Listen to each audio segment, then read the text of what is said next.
through.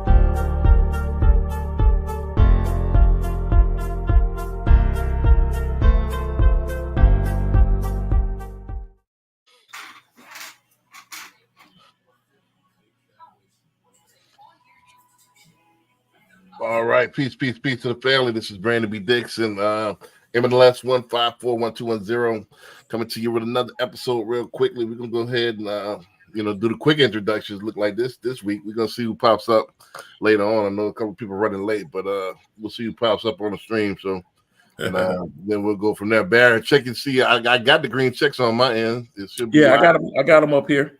Yeah, so it's I'm gonna go to my site and see if it's on there. Right, so we on my page. Yep, there it is. Yeah, so there it is. It's on there. Cool. Right. Yeah, we live on like 10 different channels now. So we're about to get to, hopefully we get to 14. So all the guests gonna have it live. So we're just trying to get more followers, man. If y'all could help us out and like, share, so on and so forth, tell a friend, man, so we can build this thing up, man. So independent, no backers, no supporters. We started, microphone and the camera, man. So, it's organic, and we're gonna build our following and build our fan base from there. So if y'all want this insight, we're gonna give you a good, pretty good show here coming up now. So let's go ahead and do the introduction. Let me introduce myself, and then I'm gonna let Barry introduce himself, and then let's go ahead and get started. Again, it's Brandon B. Dixon, NMLS 1541210 at Billionaire Loan Officer on all social media. Especially go to my YouTube at Billionaire Loan Officer. Don't forget, I got a contest in December. We get to 1,500 followers. I'm giving away a Cash App for $150. So I'm gonna randomly pick. So Cash App for $150. We get to 1,500 followers on my YouTube. So go ahead. I need about 600 more followers to get there. So that could be overnight, man. So tell a friend. Go to www.applywithb.com. Go to my website if you want to book me for a consultation or you want to apply for a mortgage. Also, you can contact me 832-775-8357. You can call me 24/7 as long as it's about business.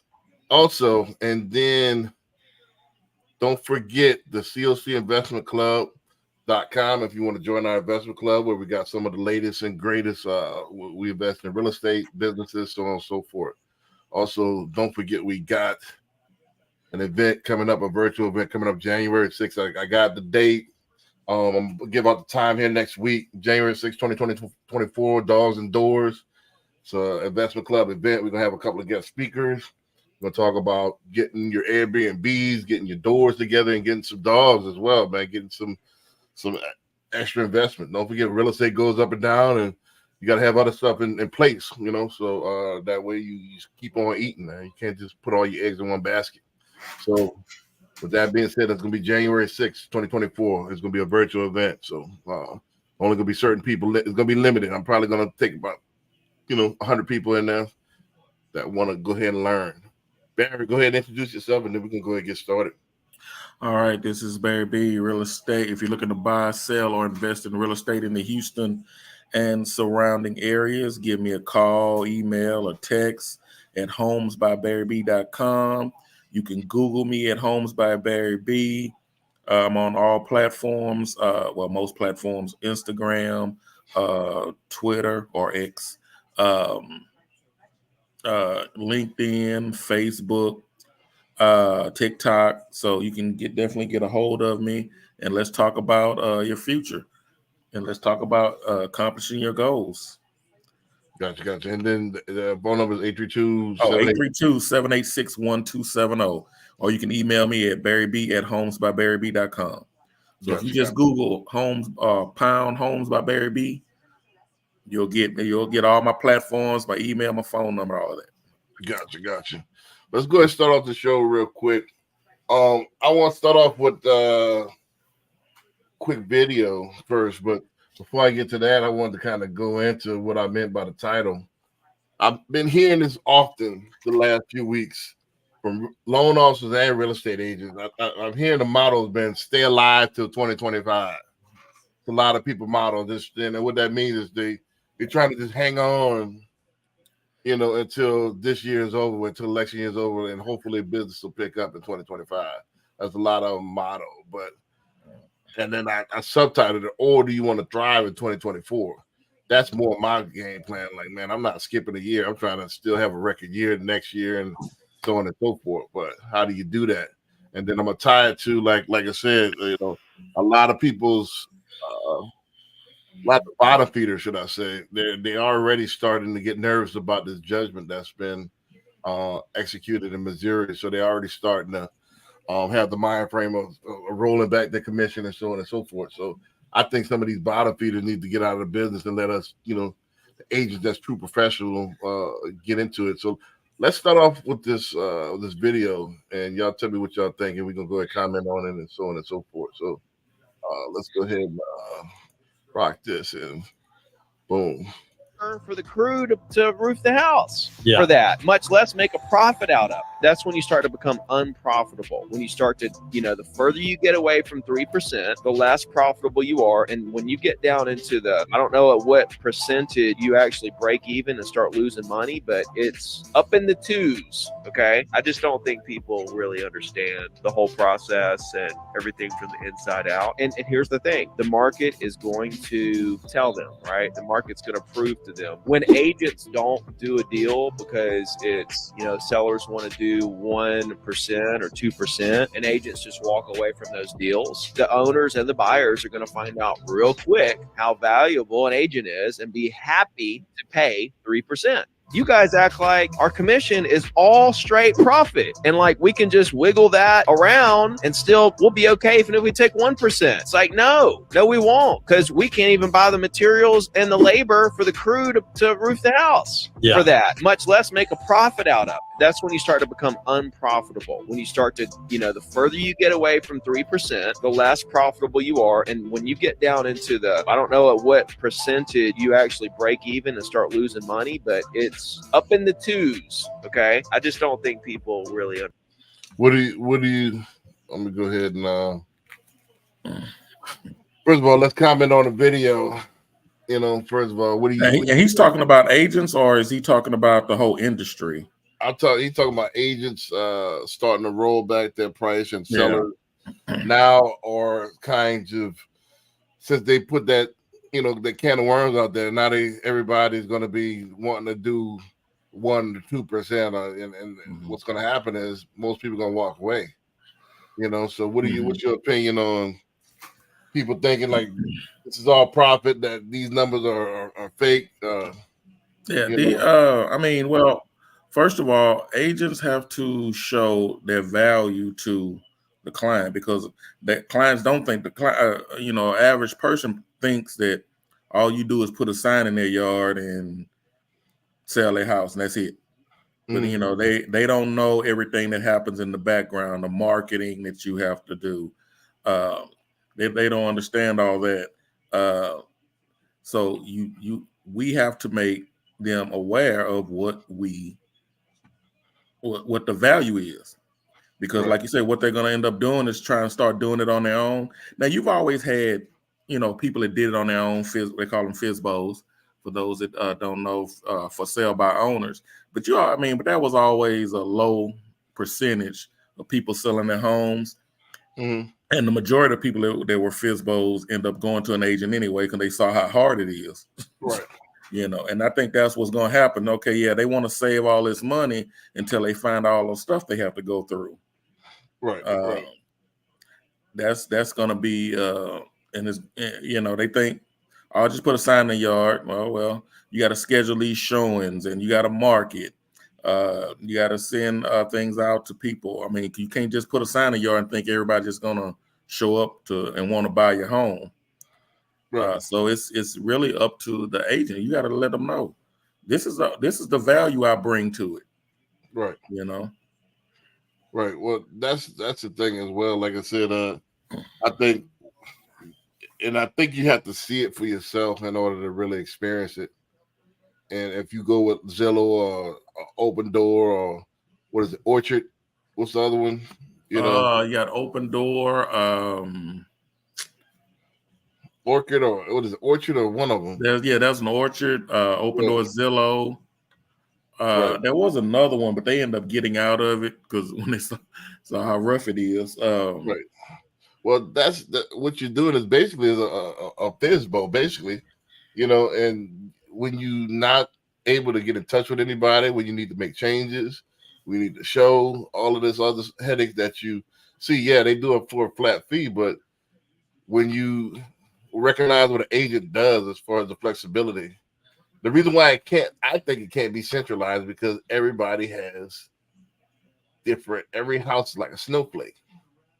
Mm-hmm. You know, everybody has different situations. You might have a soccer mom that they only could show it between 6:30 and 7:30 on Thursdays. You know, a big corporation not gonna be able to turn on a dime with all those different situations. Mm-hmm.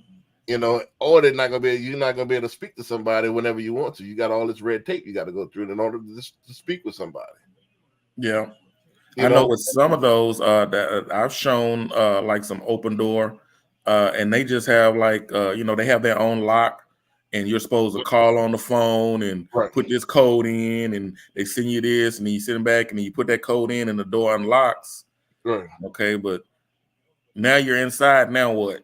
You know, right. Well, you still need information about that house. Right. You know, and you're not going to get that from them. And that's if it's empty. So imagine if you're still living there, you go through open house or Zillow or something like that, or if it's a tenant in there or whatever. So it's just a nightmare. You got to try to cut the red tape as far as corporation.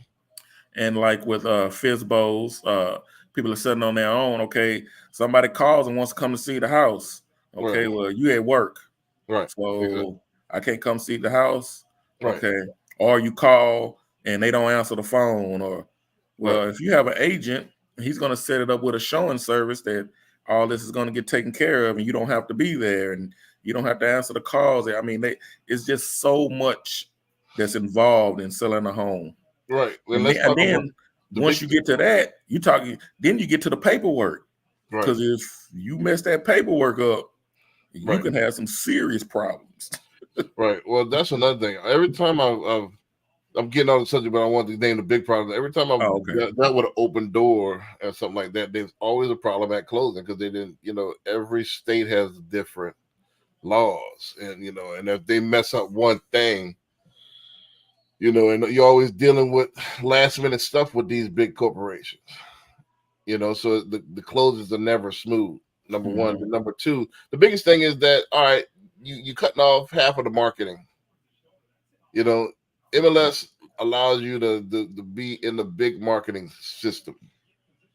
So if you're cutting off half, you're cutting off the seller side. So now you cutting off my network. Then if you do a FISBO, you cutting off all the networks. So you basically a one-man marketing show. Mm-hmm. So how are people going to hear about it besides walking, driving by Facebook, where they gonna, stopping by? How are they gonna hear about it unless you got unless you're an influencer or something to that effect? Mm-hmm. But if you're an average person, how are they gonna hear about this particular property? So you cutting off more than half of your the walkthrough. Nobody know about it. And the whole point is you want your house to be sold. So you wanted to get out to as many people as possible, as many people to see this home as possible. And MLS, what you got, 20, 30, 40,000 people can see it. Right. At least. At least. And you change it up. Hey, we got another thing, a new feature that you could add into you could go live on your Facebook and your YouTube, your LinkedIn as well. We can add 2 more destinations per guest. So it should be at the top there. Where you see add destination? I don't see it. At the very top.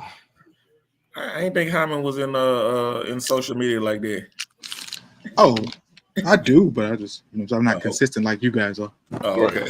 This is an old school show. Y'all ain't been on the show by yourself in a while. Right. But do you see what I'm talking about? up top. Keep going. But while he does that, let me play this next video here. Ricky got a couple of different videos here. That's pretty good. Let's go ahead and play this next video while he sets up. If you want to, like I said, there's up at the top it says add destination. You can add like your Facebook, your LinkedIn, your YouTube, whatever you got. But don't you got to be logged in to do that? I think you got to log into the stream, yeah. No, it's about logged into YouTube and all that good stuff. Nah, you ain't got to be logged into YouTube. Oh, okay. Yeah. You just add destination and it'll go live on your stream. So this is the first time we live on Barry's Facebook and YouTube at the same time. So we got 10 destinations. We could have up to 16. No, excuse me, 14. 14. So. But while you're doing that, let me go ahead and play this next clip here. Boom.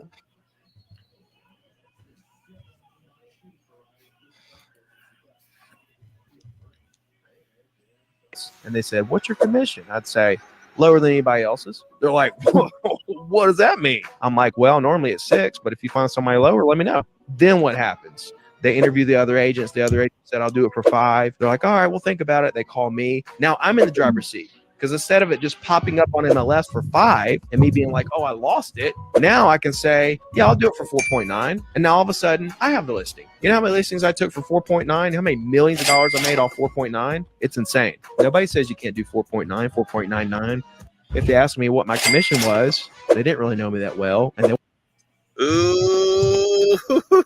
So in other news, outside of all the lawsuits about real estate commissions and the fact that in the next 3 to 5 years, we're going to have a lot less agents in the industry, and the ones that are left are making way more money because commissions will go up because there's not going to be MLS anymore, anywhere to actually post listings. There's going to be a code of ethics or anything like that. So the consumers are going to lose in that situation, and the agents are going to gain. That's where we're headed. But in the short term, home buyers perk up as mortgage rate hit lowest level in 2 months. And guess what? This is going to continue. Mortgage rates will fluctuate up a little bit. They're going to dance, do that little dance, sing a dance right there. But then guess what? Next year is going to be like a tsunami. We're going to have so many transactions. It's going to be a violent rebound. And this video right here is going to age just like the videos that I made the same time last year when I said prices are going to hit all-time highs next year. We're going to have an incredible year price-wise. Transactions are going to hit 2008 levels. And then the following year, 2024, is going to be a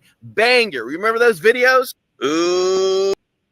All right, so really I meant to play the second one first. But what do y'all think about Hyman since you've been gone, disjoining? What do you think about that last video?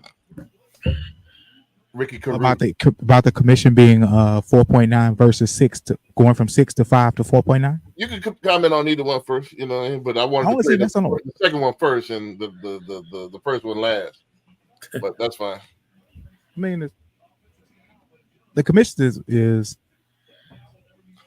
without divulging how I do things. And I'm just joking, but I do 4% commission. I do 4% listings anyway for my investors, and that's all I deal with.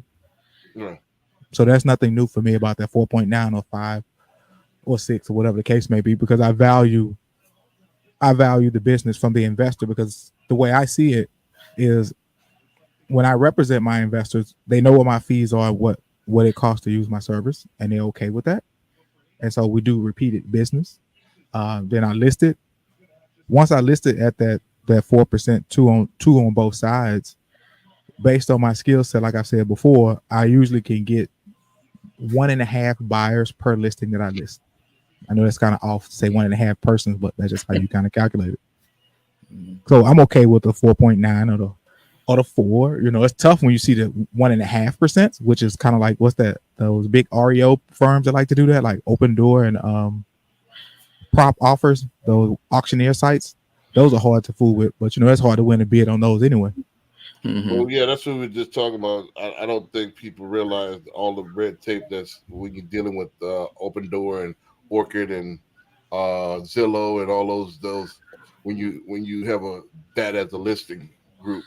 Every closing that I've had in my 8-year tenure on the loan side has been a rocky closing. Because they don't do something right or something's not in compliance all the way up to the very last moment. It's not as smooth as when an agent take care of it.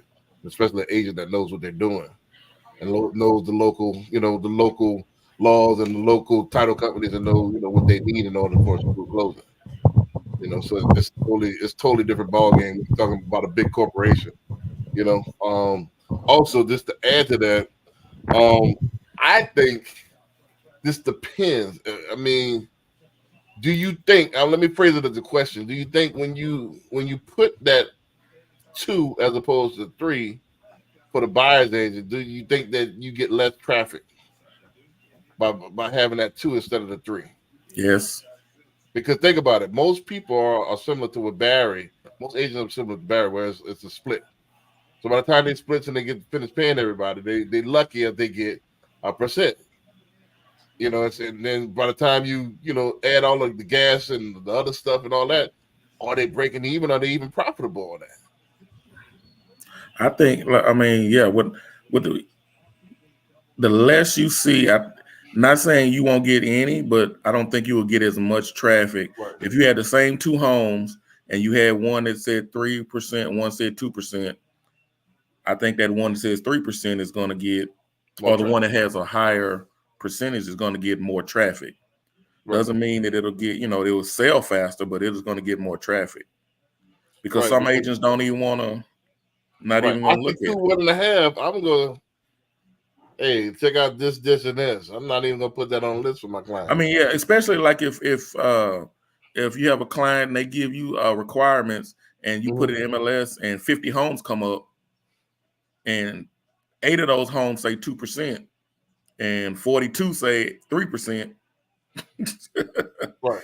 Yeah, it's them. And then, Those 8, unless that client specifically says, I want to see that right, home. yeah, exactly. But how would they know of it if you're not Yeah. guiding them? Yeah. But like, you kind of cut your nose to spite your face, like, without that 3% chump. This depends on the market. Now, if it was 2021, who cares? You know what I'm saying? Like, everybody is rocking and rolling. But in this market right now, I give you an example. The one in Atlanta, the agent had it at 2%. As soon as we put it to 3, it was gone. Like the next day. So that's my take on it. And just the breakdown, I think what happens is, most agents ain't making that much money to go that extra percent is their profit for the most part. Because don't think about it. What is it? Most Keller Williams, what, 65-35? Yeah, you can get probably some of the newer agents are like that, but you can go all the way up to 80-20, 90-10. Right. But yeah, I mean, unless you have high volume. Now, if you have high volume, I can see an agent. I'll do that because I mean, if you closing 4 or 5 a month, Right. then that's not a problem. But even then, like shit, you 65-35, you're a new agent, bam, you got 2%. Yeah, if you're a new agent, by the time gas money, you just showed up 10 houses, and if you got a coach, you paying more too. Yeah, like man, but I'm gonna that percent make a whole difference, man. That's a lot of that's a big difference. But this goes to show, like, most agents are not gonna have 100% commission. It's just not what it is. Unless they're seasoned. So you cutting out a lot of traffic, I think. I like the idea how you did it with the technique. All right, well, I started at such and such, find somebody and I'll beat it. That's how I do with mortgages. This is what it is. If you can find anything lower, let me know. Give me a real quote and I'll beat it. And then I'll beat it by 1%. Or 100%, or something like that. If that's what but I'll do if I do this, then will you go with me? Some of it be BS. I'll beat the rate. There still is other stuff going on. But, you know what I mean? But if it's really a rate thing, yes. Yeah. And even on the real estate side, on the listing side, if that is the difference in them selling, that 1% or that whatever percent it is, or do you want somebody that's gonna actually work for you and work to get you the most money for your property, or you just looking at hey, I want to try to save me a couple $1,000. Right. They want to save a couple $1,000. Yeah. Now they do, yeah. I mean, to say that just because the commission is not a 3 versus a 2 can deter traffic. Most of the buyers who bought my listings, they've tried to do the thing where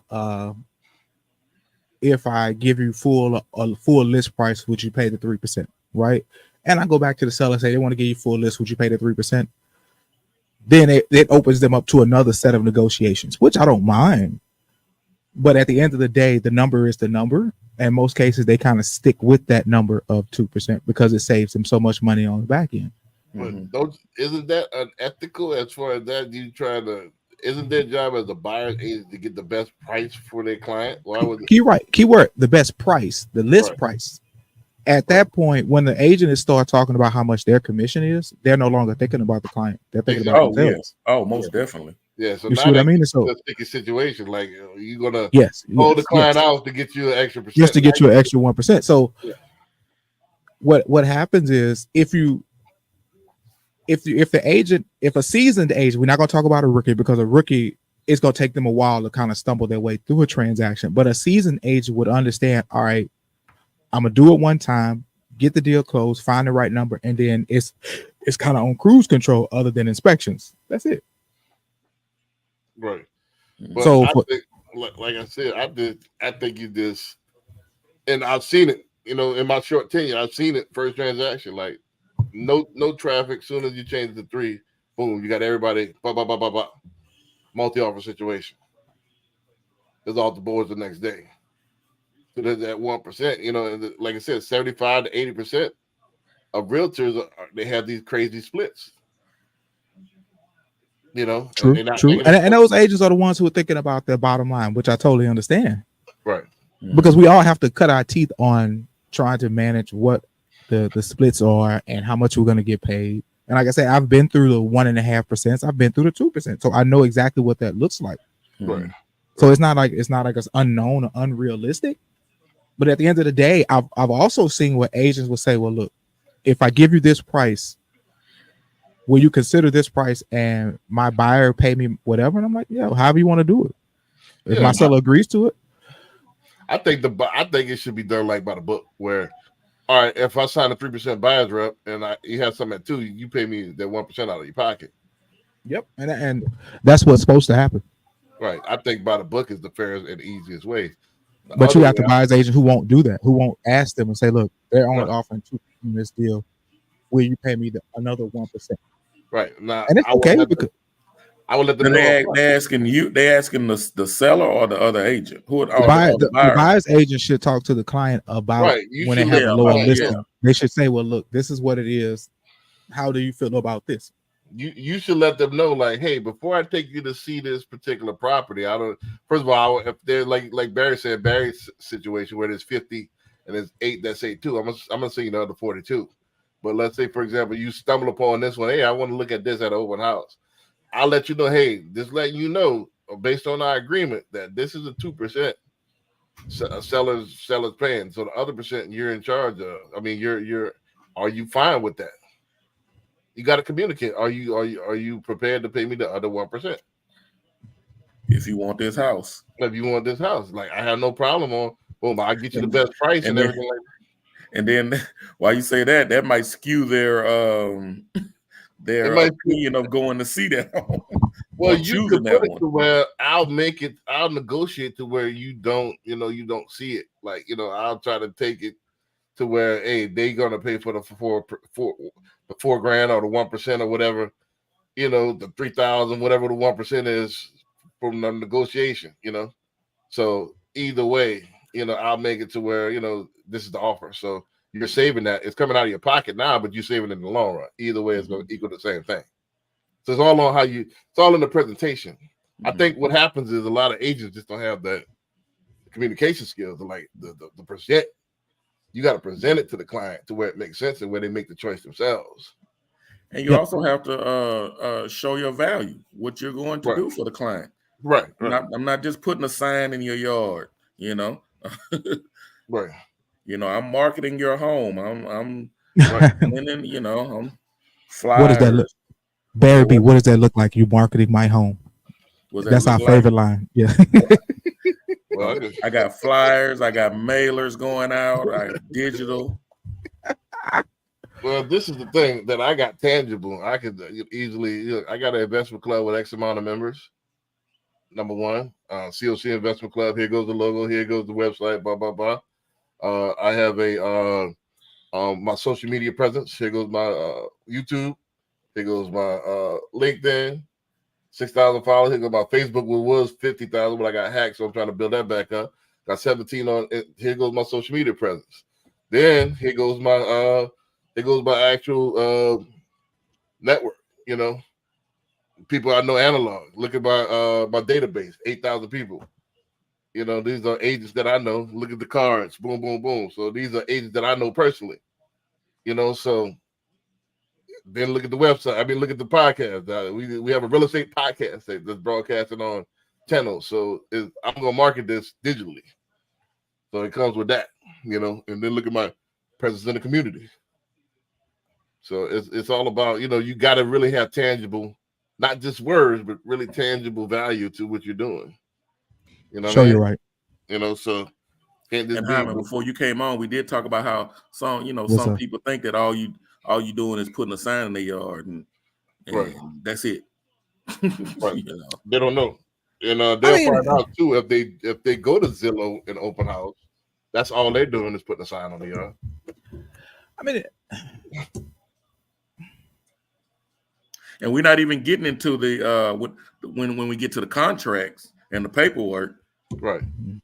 And see, that's the That's- problem. That's the thing I said right before you got on air. The problem with those big corporations that they'll never be able to solve, and that's why I'm not worried about them taking over the business, because they can't pivot like an agent could pivot. They're not sharp like that. So, and what I mean by that is that I got a client that only could show between 6:30 and 7 o'clock on Tuesdays because she has church, and you got to take your shoes off and all this stuff. And then, she just changed it to 7 o'clock because the kid slipped and broke. They're not going to be able to move like that from a big corporation. You're not going to be able to get in touch with them after 5 o'clock. nope. I agree with that, but I know for a fact doing the transaction with Open Door, they actually do assign you an agent, a local agent. So they do have local agents on the payroll, just like Redfin. Remember, Redfin did that too, where they would pay agents a salary to do their listings and all that good stuff. Mm-hmm. So they've kind of created a better hybrid version of what it used to be versus just a corporation style. They do have assigned agents now. Since they have so many agents have so many listings they're assigned to, they can't really provide the service that they need to as far as answering the phone and things like that, emails and stuff like that. So they still do lack in those areas. There's too many homes to scale what you're talking about.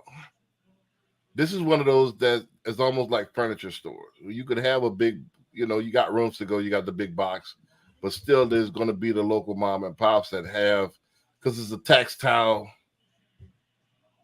business where you got to feel it. You got to want to sit on it. You want to lay in it in order to make, in order to purchase it. You can't cookie cutter this particular business. It's all too many variables, too many nuances. It can't be cookie cutter because everybody has the little different quirks and different things. That's why appraisals hadn't been digitized. To think about it, I can have 10 identical homes, but this particular home has a crack in the back upper left-hand corner, and that's causing it to the actual be uneven. So how can that be exactly even as the rest of them? You see what I'm saying? So it has to be an individual thing, and you have to have the manpower to be individual. So that's why it's always going to be, small and intermediate teams. That's going to be kings in real estate. You're not going to have, all right, I got one Zillow, and that's real estate. That's never going to happen. Not in my lifetime. Unless they invent AI or something to that effect. Whereas, then I said on the earlier interview, you can't replace the human touch. When you're doing a big purchase like that, and you're doing like what you do investors, where you forming a relationship and that person's kid and stuff like that. AI can't duplicate that yet, not just yet. Nope. Not yet. Yeah, not when they laughing at your jokes and like the same ball club as you. They can't duplicate that yet. So still it's gonna be people who's gonna be doing these transactions. And this is what it is. Now, will AI take over? Yeah, probably eventually. Maybe in our kids' lifetime. I don't think I think there's plenty of money to be made the next 10 years. You know what I'm saying? This is what it is. But you want to comment on the second video? Was the second one was the guy was wrong? That he think he's gonna be this is mainly we get into the premise of the show now. The premise of the show this week was a lot of people saying stay alive to 25. That's the motto. I'm hearing loan officers say that. I'm hearing agents say that. What that means is they're just trying to hold on till 2025. So and what's gonna happen? They already boycotting 2024. I guess they thinking 2024 is not going to be a good year for them. I guess that's what why they saying that. So they trying to keep their head above. I don't know. I haven't heard that, but just make it through 2024 and then 2025 is going to boom. That's what a lot of people are saying. I think it's the opposite. I think 2024, the first few months is going to be tight. I think if you're already on the budget, it's going to be a rough winter for you. But I think spring on is going to rock and roll. I think your December, January, February, March might be tough.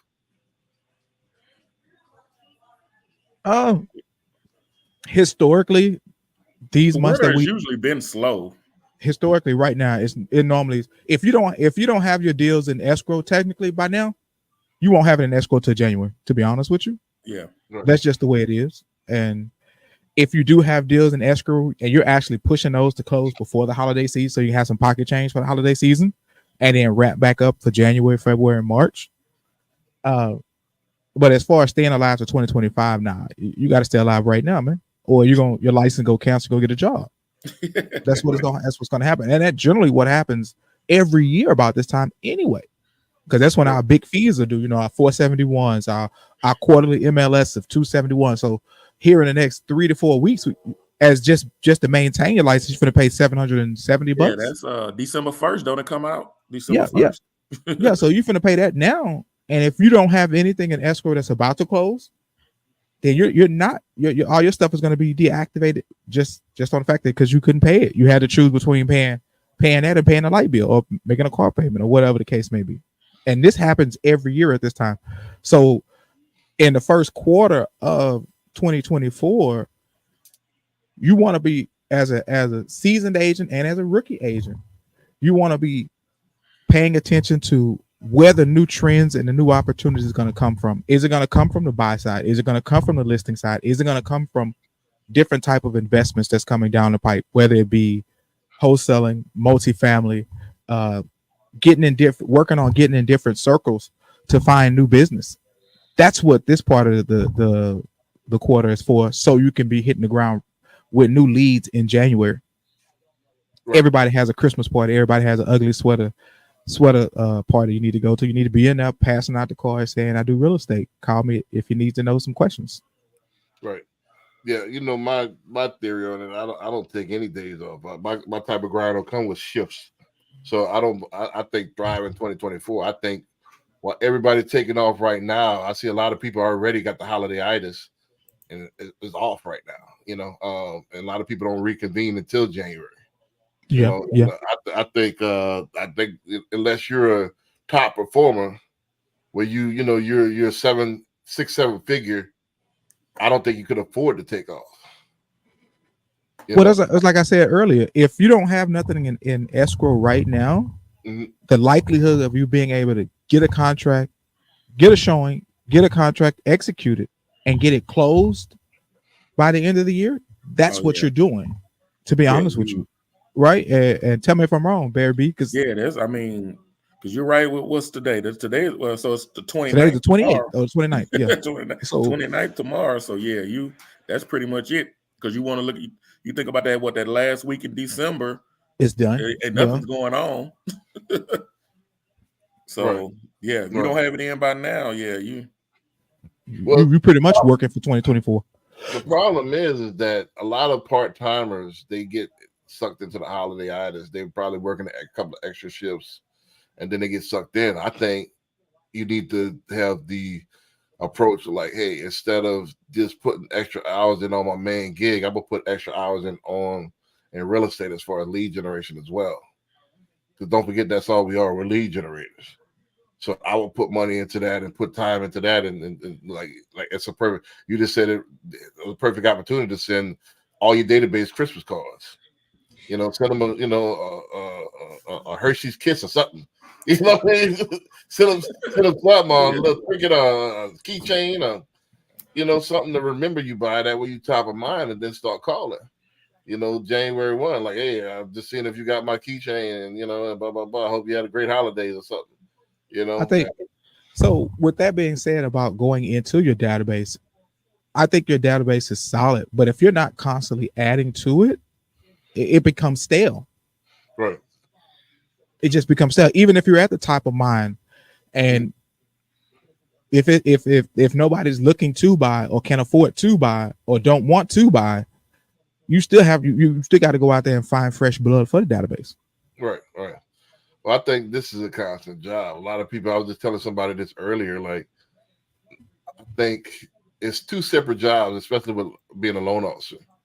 And I think as an agent as well, it's doing the actual job, knowing the contracts, knowing the law, customer service. That's one part of it. But the other side is actually finding business. And a lot of people are not good at both. You know, some people might be great as far as customer service. Some people might be great loan officers, but a lot of people can't find business. So, that's a whole nother side of the brain. You know, so it's twofold in order to make business. You know, so you being great at loans is great, but if you can't, who you going to practice on if you got nobody? If you got no clients, we got a lot of loan officers that's starving right now. They're great at loans. They know all the ups and downs of loans. They know how to slice loans, but you can't get them. They can't self-generate their own business. So a lot of them starving to death right now. You know, so and then so this is what it is. So it's you got to be. I think it's lead gen first, because even if you're not a mediocre loan officer, at least you got to turn that back. Mm-hmm. You know, and you can always ask people and ask for help, get mentorship, and they get better at doing the loan aspect of it. I think it's you got to be a lead generator first, because you could be who you gonna practice on if you have no clients. That is very true. Very true. You can be cold as you want to be. Let's play a couple of more Ricky videos, man. So, and let's. You like this cat, Ricky, or something? Nah, let's Ricky Bobby. Fair use. You know, this reaction. When you put 0 for the buyer agent commission, middle finger or something. it's called a pocket listing. It's called a for sale by owner. Yeah. Right. For sale by owners are like, bring me a buyer for 3%. I'll give you 3% if you bring me a buyer. Or a pocket listing. It's like, I don't want to list it, but if you find a buyer, I'll pay you 3% or whatever, right? You're literally a pocket listing. You're for that agent that has it listed, right? Or you're for sale by owner on MLS. That's all you are at that point. You're nothing else. You hired an agent to find the buyer. That's it. You didn't hire all the agents in the area to find the buyer. You just hired that one agent. And so now you've got one agent instead of having this massive sea of agents trying to help you sell that property. And, the market's going to speak. Like, you're going to see properties that don't have a buyer agent commission sell a lot slower. You know what that's called? When you put 0 for. All right, sure. What y'all think? Reaction. On that pocket listing type of thing, they work to a degree, just depending on what type of house it is. Mm-hmm. Because for me, I've taken down listings like that, where nobody knows about it. Okay, let's do the transaction, and my buyer pays me. No harm, no foul. Those are equipped for my type of deals. And they work just fine. Right? Yeah, they work just fine. For the for sale by owner situation, the benefit of it is you get an opportunity to create a relationship with that agent and see how many more of those he may have, because he may have something come down the pipe that's really, really nice that you can do some things with as far as the property itself. Right. Well, what he was saying is that 0 on his side, 3% to the agent side. So you're hiring you're it's basically for sale by owner, or you're not listing it on the MLS. You're trying to get that one agent to find you a buyer. You're gonna pay him 3%. You got one shot. It's all on who that particular agent knows. You're relying on his pipeline. And to be honest with you, because if he's not going to pay that buyer's agent, then he's looking for a buyer that doesn't have an agent. Correct. Well, he's saying that he's not paying. He didn't get a listing agent, so he's paying 0 on the. So he's going to pay 3% to whoever brings him a buyer. Brings him a buyer. Oh, okay. So you know those type of deals for agent. Those are good deals for the listing agent, and then he wasn't going to play a buyer's agent. Okay. If you got time to waste, because you one at a time. It's like it's a musket gun. Pow. I don't know if you remember during the Revolutionary War, they had musket guns where you had to pour the gunpowder, you had to put the bullet in there, then you fire. It was one at a time. So he's saying whoever brings it to me, I'm giving them 3%. I don't care who brings them. Well, no. What they're is saying that the example he was giving? You're hiring. All right, so let's put it like this. All right, B Dix. I was thinking of this the other day.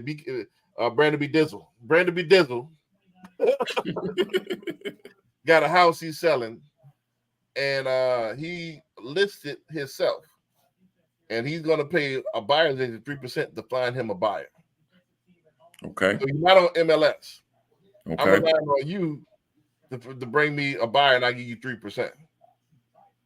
He ain't relying on me. He's relying on all the buyers agents. How you say that? How he relying on me if he? How would he know all the buyers agents? Because it's not listed on MLS. Exactly. so he's relying on Barry B. If he weren't on Barry B, he gonna have to. He gonna pay me 3% to bring him a buyer. If Barry B can't find him a buyer,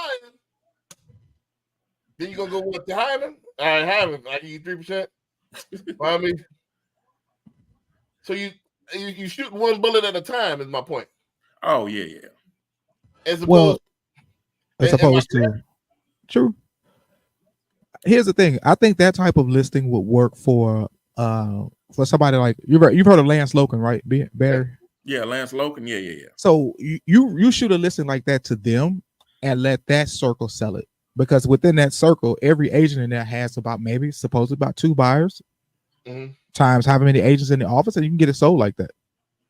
Right. Yeah. If you go to a big power team, like, hey, I got those who actually take those listings actually. Right. Announce it to their particular circle. Rothschild or Dale Ross or Lance Logan. But you have to announce it to the office, not just that one agent. Because that one agent gonna try to hold that thing and let me see if I can do it. Well, he has a team, so it'll be his team. It'll be his team anyway. But see, most of them ain't gonna bust that up with a team. Follow what I'm saying? So, in order for me to make this 3% commission, I gotta find you a buyer. True. If you announce it to the team, then that team member might find them a buyer, and I don't get jack shit. Well, I don't know. These teams, do they assign? Yes, they can. They have it. They do. Yes, they can do that. Yes. What do you mean assign? You can like assign. If you have 3 buyer agents, you can say, okay, you gonna buyer agent one, you're gonna have Joe. Buyer agent 2, you're gonna have Susie. Buyer agent 3, you'll have Janie. Yes, like that. They're distributing out the leads. Yeah, yes, they can do that. That's leads, but I'm talking about for this pocket sale thing. That pocket listing is still a lead. Pocket listing. That's still a lead. But the lead has to be converted to a closing. Huh? Only one person gonna get commission though, right? Yeah, and that goes back, and how the team works. That goes back to the team. Right, but only one person out of the team gets the commission. It's not all right. We got 10 people gonna split this 3%. Whoever, it's not depending. Like that. The reason why I use the Lance Logan as an example for a listing like that is because some of those teams do have a quote unquote flat buyer's pay. They pay a certain buyer's agent a salary just so they can be available for their buyers on their listings, so they can keep all the money circulating within their team. Okay, so they do have some teams that you got salary agents. Yes. Okay. See, so that's why when we start breaking down these different companies within a company, only thing that the big boys like KW and Remax care about is that 20 or 30% that's coming to them until they cap. They're not concerned about how you get it, because I know some mega agents pay that 30, I think it's like $36,000, give or take. They pay that $36,000 up front and keep it pushing, because they have so much business coming down the pipe that the use of waiting for that, they rather have them paid it as a office expense, and then they just moving forward, keeping their team paid and working. Right. So I mean, yeah, if you have the format where it doesn't matter, because I'm thinking of more of, all right, if I got 3%, I'm gonna keep that list to myself. I'm not gonna share it with the team, because if he has a buyer, then he's gonna get the money.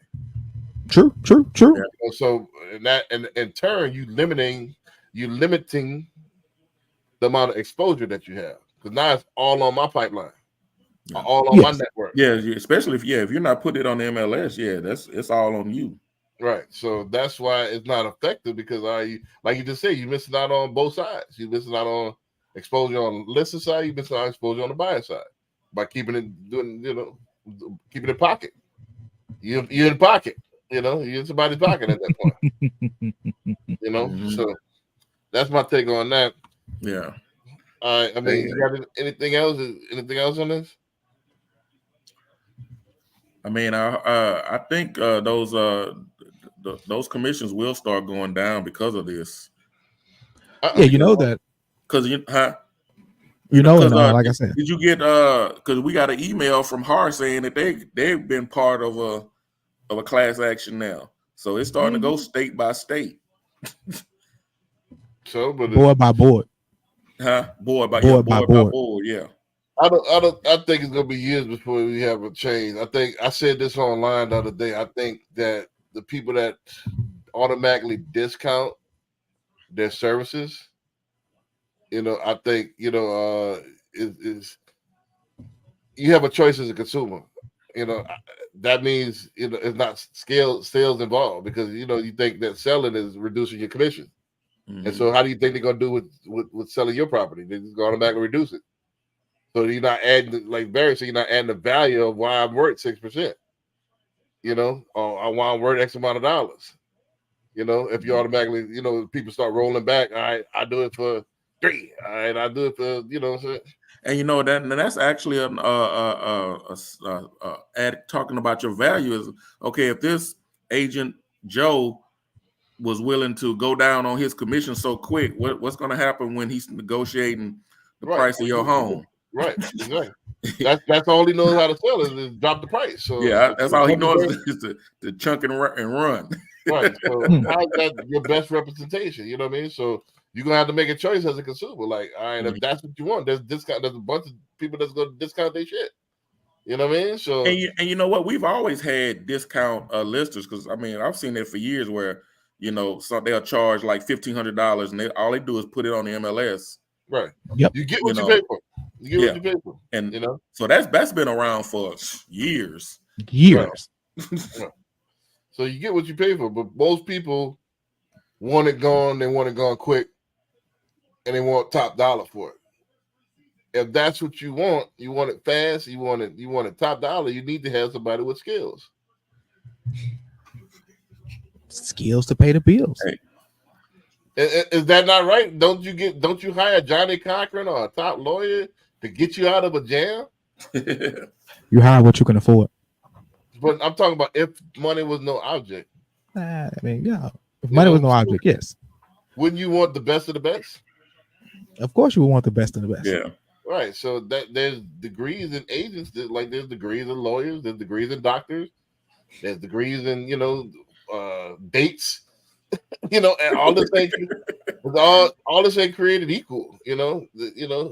There's different cars. A Yugo is different than a Bugatti. As both of them get made to be though. As far as talking about showing your value as an agent, there are some things that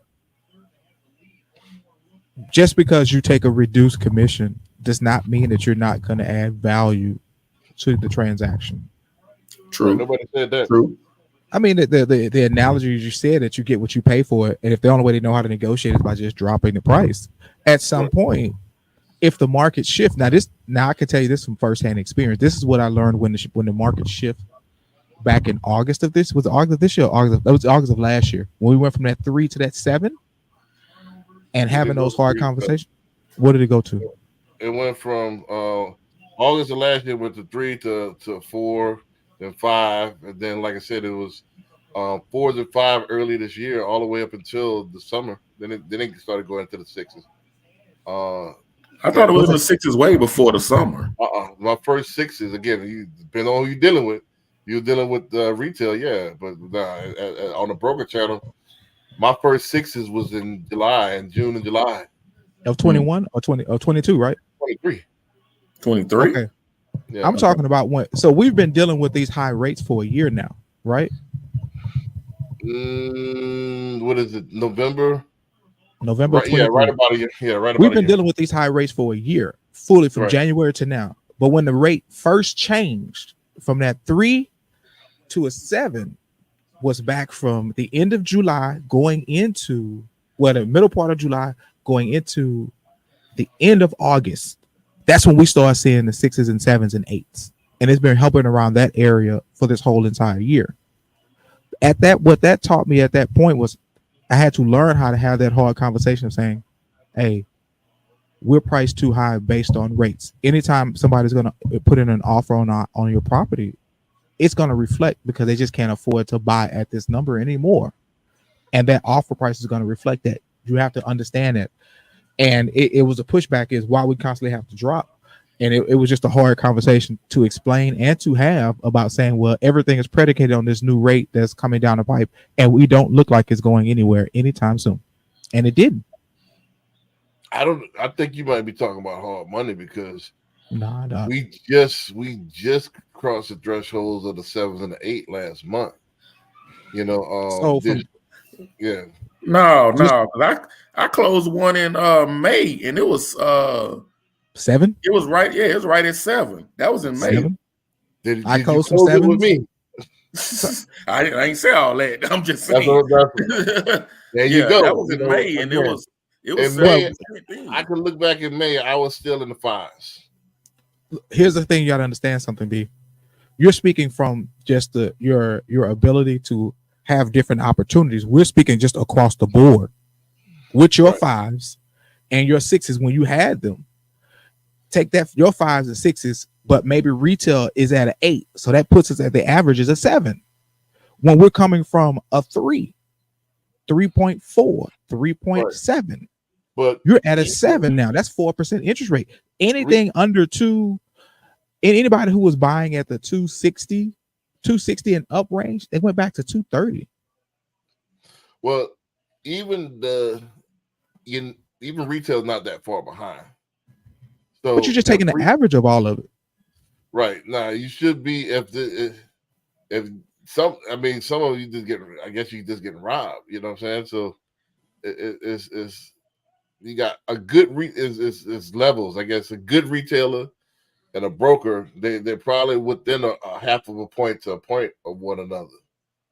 Now, if you're in the BS retailer where it's got a lot of fluff, yeah, you might be that 2 points, like Barry said. You probably was a VA loan and they had a lot of fluff in there, or it was a Govy loan. Am I correct? It was FHA. No, it was conventional. Yeah, he definitely got robbed if he was that early. So, but the thing about this B is that when we talk, I know for a fact when I talk about this thing, I talk about this thing from just the overall average marketing standpoint of rate, right? I know you can do some special things because you got some different opportunities on the back end, and that's not a slight to what you can do and how you can do it. But to say to go from a 3, 3.5 up to a 7, and what the market did as far as that, by you shaking your head saying no, that's not the actual way it went. Because the research showed it, even though you was able to pull out some wonderful things privately based on your resources. Overall market, I watch the market every day. This is what I do for a living. It didn't go from a 3.5 to a 7. It gradually Okay, yeah, you're right. It gradually, incrementally ticked up every Yeah. 2 to 3 weeks, right? True enough. Every 2 to 3 weeks, it ticked up a point till it got to the sevens. No, that I wouldn't say that's accurate either. I would say, it went from the threes until like the late last year this time until early 2023, early this year. It was still in the fours and the fives. No. You know? I got you. You want me to pull out some loans? I mean, see, you can't pull up out the pipeline of the fabulous Brandon B. Dick's pipeline. Yeah, we're speaking once again. The preface is that he's talking the in general, average though, of what goes on in in the general. market. And what We're I mean talking by about that, what you did. He's Yeah, talking what about you in did. general. And what he did in General Atlanta, or what he did up in where you Atlanta and Florida. I think you're licensed in California too, right? right? But no, I'm Yeah. talking So about even in Texas. I look at everybody else rates as well. Don't forget, I got 230 lenders. I know. See, so you got 230 lenders. See that? Yeah, so it's like they're not that far off. You're not gonna have somebody. I'm in the threes and they in the fives. You know, it's not going, especially conventional. It's not that much cushion in that. You know, that's not how this works. So now I can't let you make it with that one. Mm-hmm. You know what I'm saying? Nah, that's not. Nah, you know what I mean? Nah, if it's Govy, yeah, I can see. See, now you want to put the prefaces. We like once again, it's just the average. Y'all go back in there. Just the average. Even if it go back in there. So when I pull up the mortgage calculator today, that thing's at a 7.9. Is that's not accurate? Yeah, that'll be closer to what it is now. But I would say, me personally, I can look up right now. I would probably be in the early sevens, late sixes, early sevens. So if we go back and say May of 2022, the rate will be about a 7. May of 2022, the probably would be threes and the fours. Hit it up on the screen for us so we can see it. 2022? Yeah, put up May amateur. Type in May. I think it's where you type in May's. No, I will pull up a loan mortgage rate. No. See that you want to go cherry pick. We said go hit the Google and hit May interest rates for 2022. That's the number we're talking about. Then you hit May 2021 interest rate. That's the number we're talking about. And now, when you get in there and do your thing and do your magic to the loan, that's something totally different. What does May 2022 say? I think May of 22. We were still in the 6.5. What it say? What it say, Google now, and it shows it was 5.5 to 5 and 5.75. May of 2022. May of 2022 for the first time since 09. Mm-hmm. So we coming out the threes. Then you go into June, July. That's when everything kind of start creeping up from there, right? Right, but you just said it went from late last year from 3.5 to 7. That's we didn't touch the sevens until like I just said, May of this year, May and June of this year.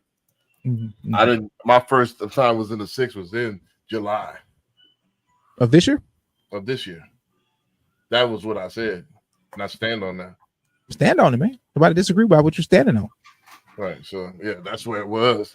Again, this is my feel. Like if you got, not saying that it's not impossible, but if you got rates that high, you really got you really got robbed.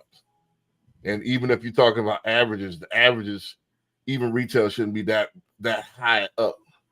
Now they got some retailers that's high. Yeah. It depends on their profit margin, but not that high. Not that high. I can't agree with that. There's not, you're not gonna find I'm at somebody is at 9 right now and I'm at 7. You know what I'm saying? You're not gonna really find that. Everybody's gonna be hovering around 8s, and I might, you know what I'm saying, early 8s, late 7s, and I might come with like a late 6. That's more realistic. Because of what you do. Because of wholesale instead of retail. And then I'm a diamond broker. That's what you do. And so, like I said, when you're having those conversations going from one that extreme like that and constantly ticking up, you're gonna you're at a point where you do just have to drop the price, period, just to make it affordable, or you take it down and try again next year. Yeah. Or you get with a broker that could make this thing happen. You know what I'm saying? And you got to shop. You got to get your options. You could do a couple other things as well. You could do buy downs. You could You can do a lot of other stuff. You But know, you got to pay for a buy down, don't you? Yeah, man, Nah, that's another thing.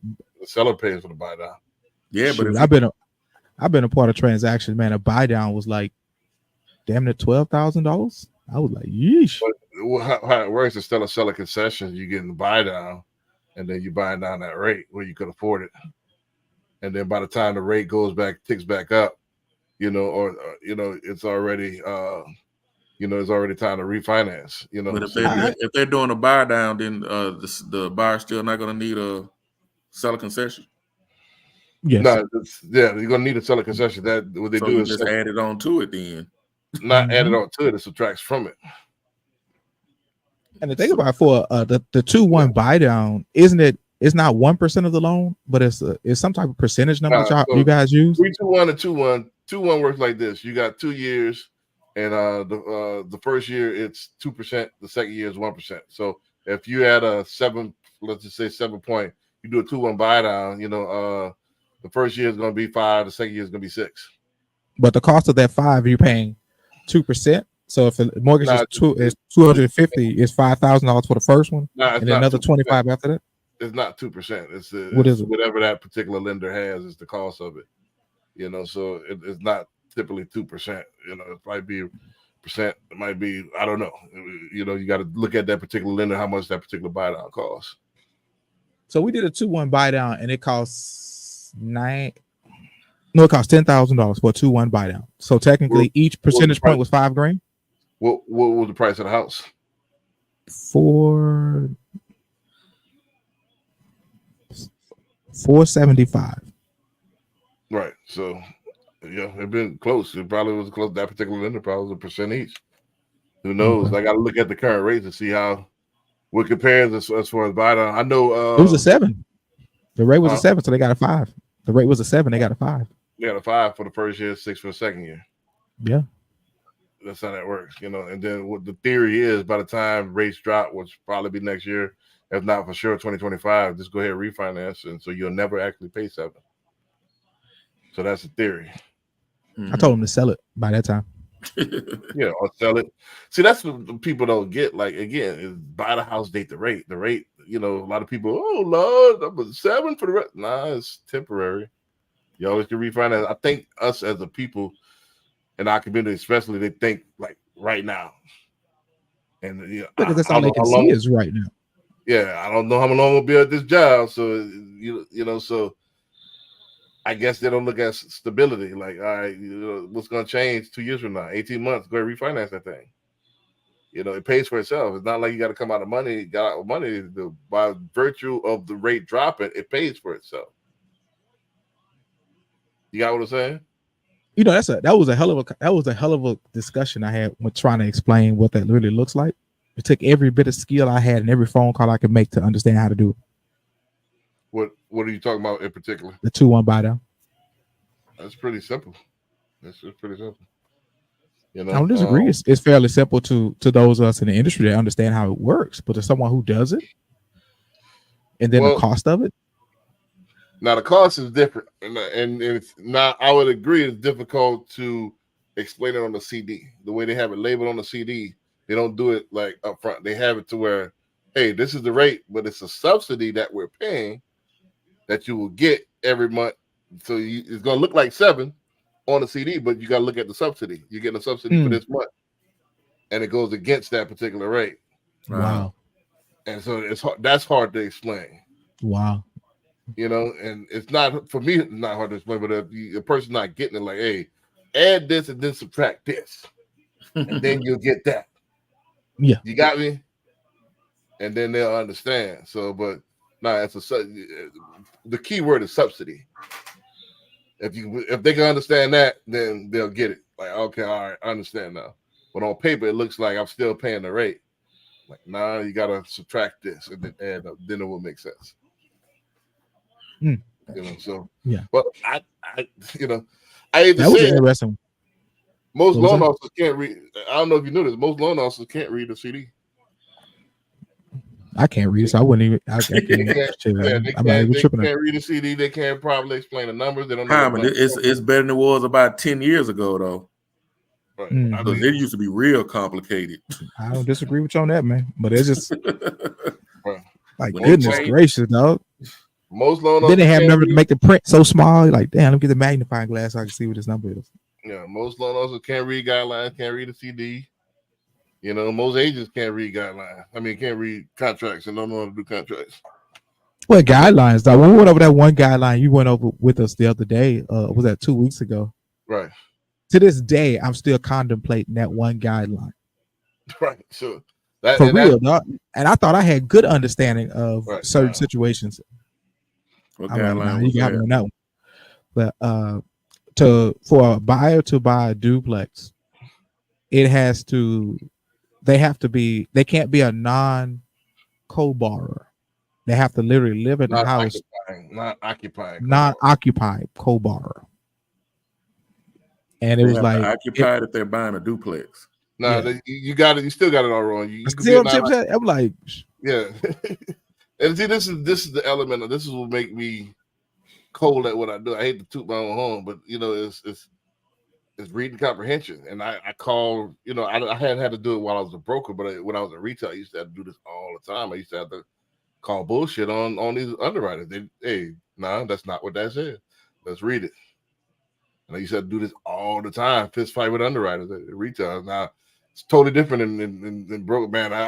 I got less probably gray hairs as a broker, man. These underwriters are wonderful.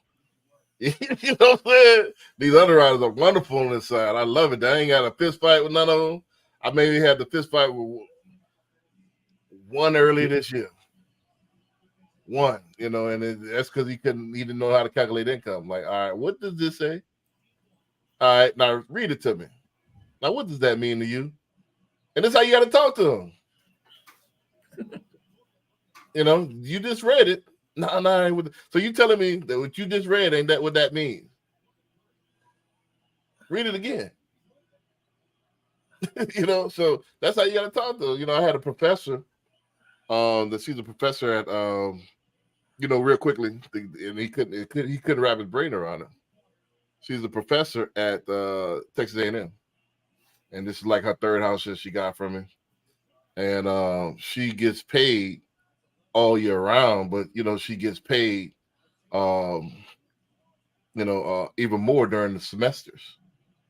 But she has like a stipend that stretches her out during the summer months when they're off. You know, and what he was doing, he was trying to divide that and stretch that out throughout 12. Now it clearly says this is summer. So why are you dividing this number by 12? the summertime pay? Yeah, her summertime pay was X amount of dollars. Right. You know, it clearly said that on her Checks on her work. Yeah, it clearly says this. Why are you taking this number and dividing it by 12? When you're only supposed to divide that. Well, you're not even. About How do you do that? Do you even divide that by anything? No, it's 3 months. It's summer months. 3 Yeah. months. And if you add that, you'll see it's synonymous with how much she get paid. So it's like she's not missing a month. It's Ray Charles can see this. You know, but no, bro. Look at how it's worded. During the summer, she will make blah blah blah blah blah. During the summer. So how did y'all calculate the income? You only took the 9 months that she was working and try to qualify based on that? No, he was trying to qualify her on the 9 months. Plus, he was taking that stipend and then stretching it out to 12. And it when it wasn't 12, it was only 3. No, it's about 3. And then boom, if you add that and that, then you got what I put on there. That was the issue. So I had to take it up. Now, let me talk to these supervisors. You know, and then he will catch the attitude. So, boom. All right, so call the client, call HR, and have them explain it to you. Because you want to take my word for it. And within like 15 minutes, boom, clear the close. I mean, excuse me, approve. You just have to. I guess it was me explaining it to me. Be egos. You think you're just trying to pull the wool over their eyes and trying to get a false loan put through there? Nah, that is not what it is. Some people think they're always right too. Some people think they're always right, and it's like the ego when you call them on their bullshit. You know, and you know, hate to say it though too. You know, let's keep it all the way funky. That's why I like the wholesale channel. When you get into retail, some of those underwriters be racist. They be straight up racist. You know, I've had one that was ridiculous. You know, at Loan Depot.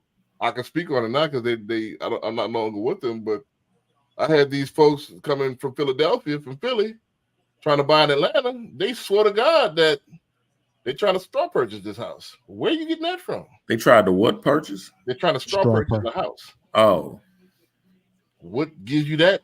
What is this, Nancy Drew? What is going on? That's a slippery slope. So you can insinuate what? Where are you getting this from?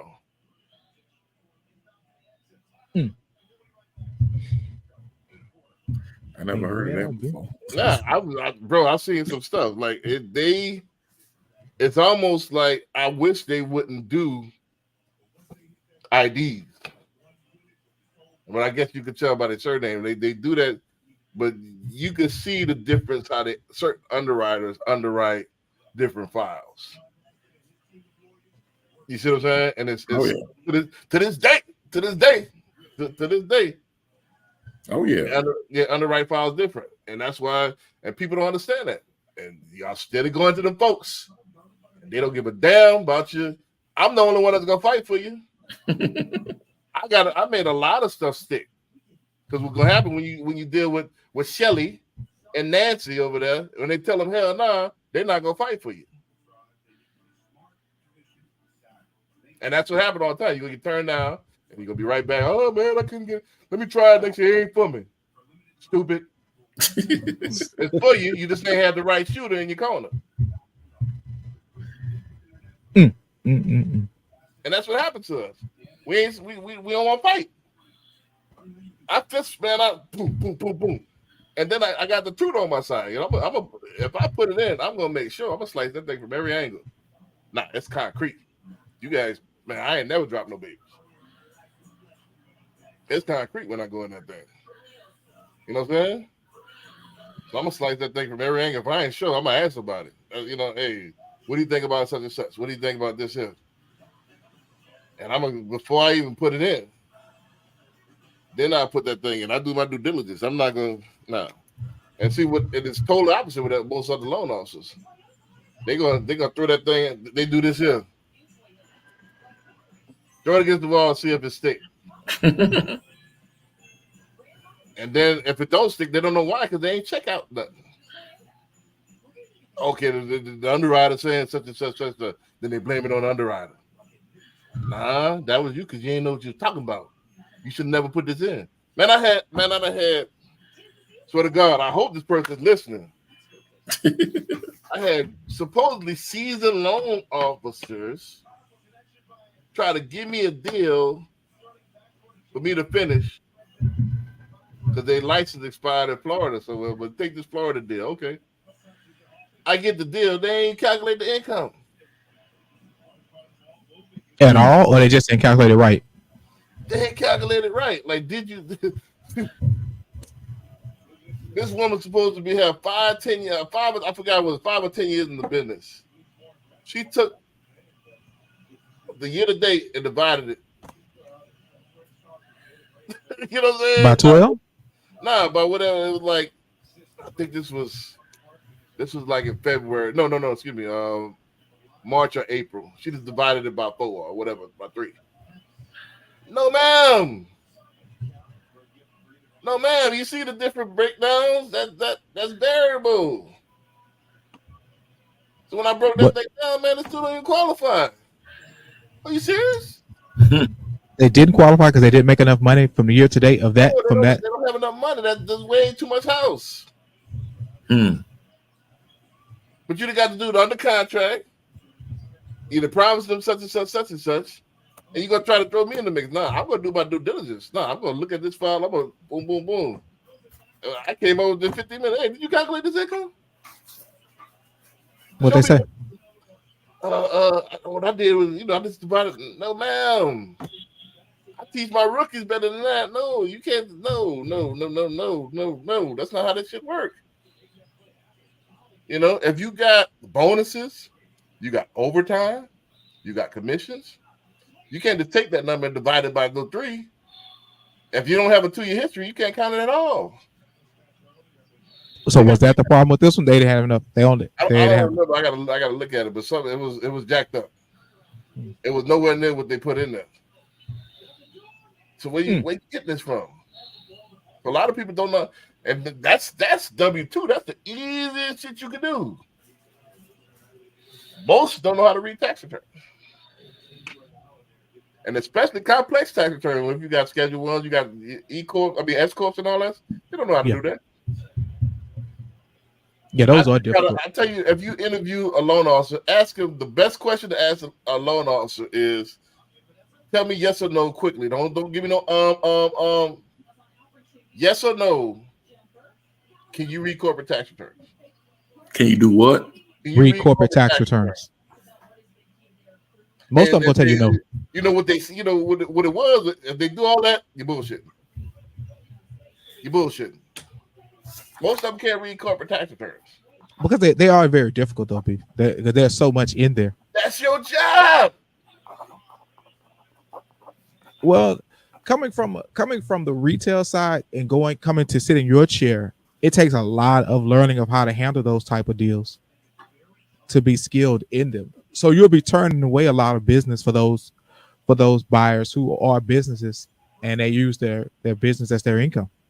No, what they had before at retail, you could ship it off. You could do what's the name of that software, which is garbage. They never come out with a loan beam. They put it in a loan beam and have loan beam calculated for them, or they'll send it to their supervisor. Hey, can you do this? And they have no clue how to calculate income. This is most of them, you know.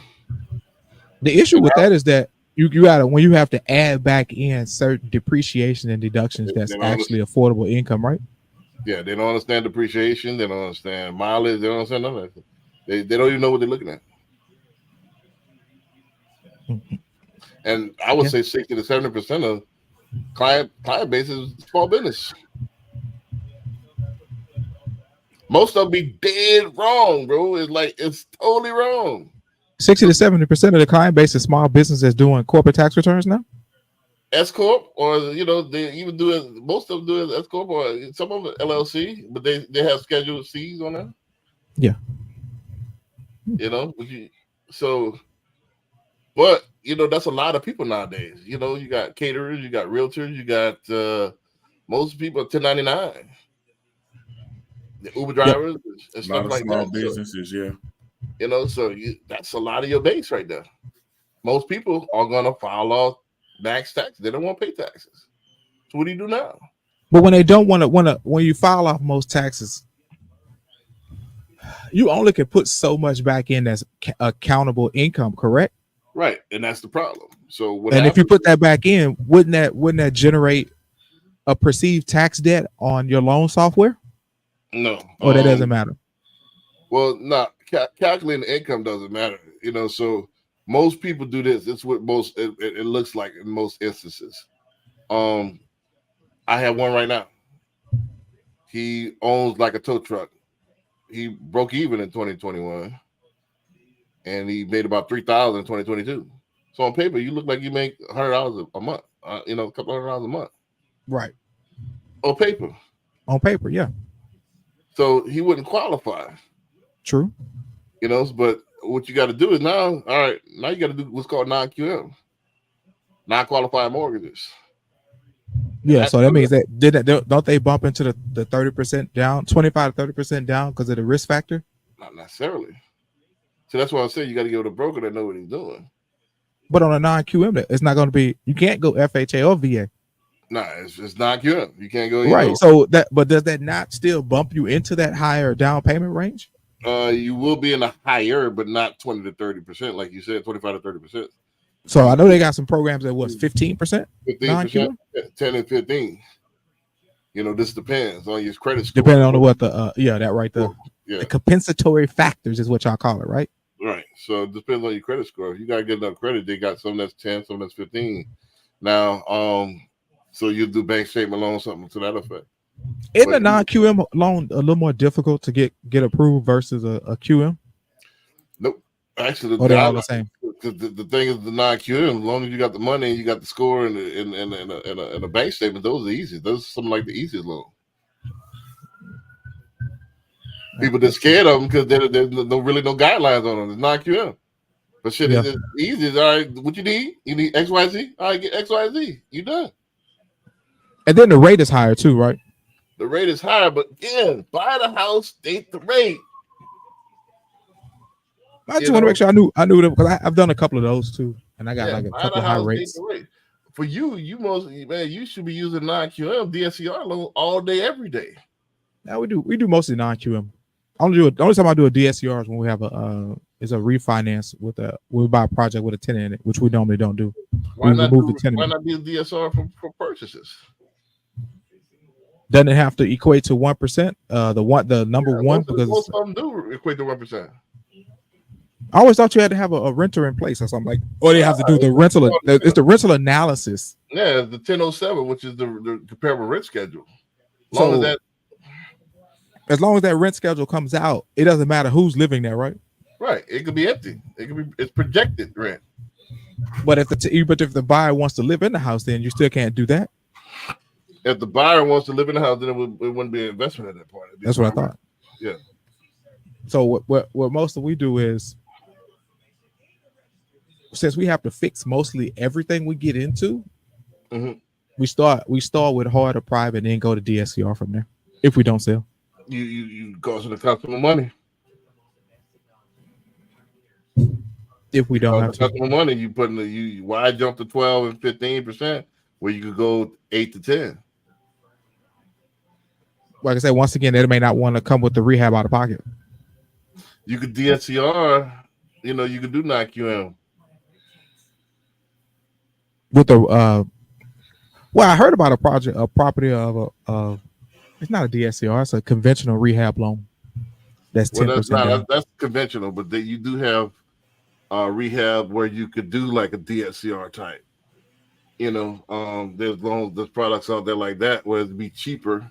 Now it's not full doc, but it's partial doc. You can do bank statements, but those are less risky because you are partially docking it. Don't forget, hard money is like the third tier.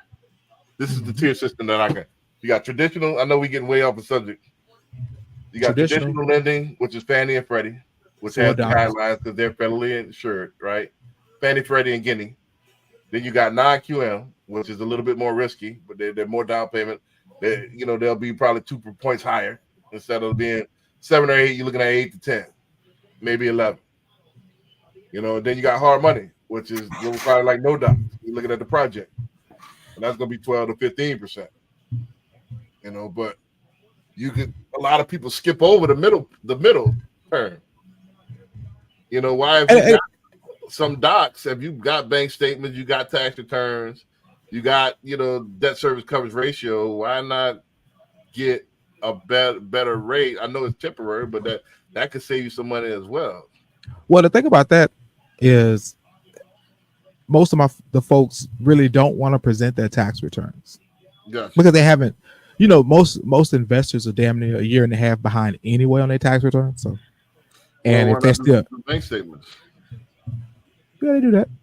Yeah, so banks, there's programs. But then you still into that's still that higher down payment plus the rehab cost. So if you're doing a rehab of 50,000 and you're putting down 10% and the house is 120, you still coming to the table with 64,000 just to get a 9 or a 10 interest rate. When you can go take that same 1.5 or 2% more and just get a higher loan amount without having to pay for without having to bring the rehab to the closing table. Technically, that's how they look at it.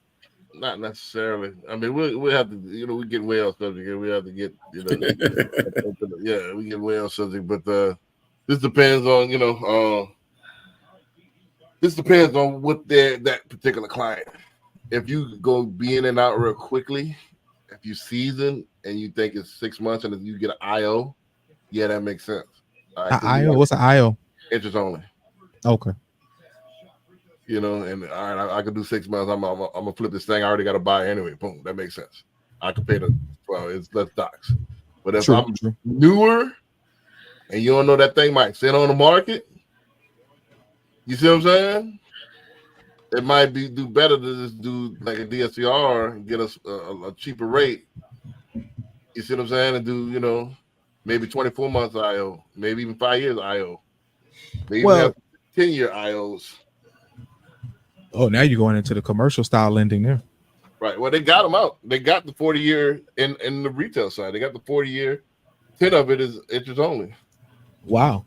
So those are creeping back. Wow. So 40-year term, 10-year interest only. But it's good. I would say most people not gonna keep it that long. No, they're not. Investors not. Yeah, that's what. Yeah, that's what I was I'm talking about for the normal customers. I thought you were talking about investors. Okay, because it makes sense. All right, it's basically IO 40 years. You get the smaller payment. You see what I'm saying? You got to look at inflation. So you're not getting anything toward principal, but when you go to, you're not getting that big chunk when you get out, but you probably could get out and break even. What are you watching, Barry B? Football or basketball? I got the Rockets up. Are they winning? Right. Just got a 3-point play. Yeah, they winning over the Mavericks. Just got a 3-point play. My bad. How's Kyrie doing? Is Kyrie playing? Boom, Kyrie playing next week as far as like, let me end the stream, man.